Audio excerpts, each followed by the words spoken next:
peine quelques semaines après son adoption, la loi contre les trafics de stupéfiants commence déjà à produire ses effets. Dans le Var, 2 commerces à Brignoles et Hyères ont été fermés pour 3 mois. Ils sont soupçonnés d'entretenir des liens directs avec le trafic de drogue.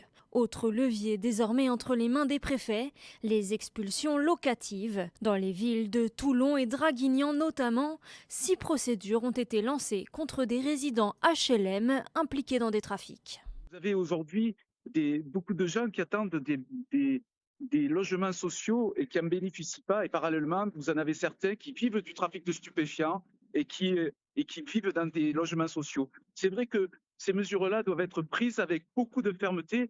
Ce n'est pas la seule manière qui doit être adaptée pour combattre ce fléau, mais ça en fait partie. Une action complétée en septembre prochain. Par la prise en compte par la CAF du Var des revenus et du patrimoine accumulés de manière illicite par les trafiquants, afin de procéder au recalcul des prestations sociales pour ceux qui en sont bénéficiaires, sanctionner la fraude et solliciter le remboursement des sommes indûment perçues.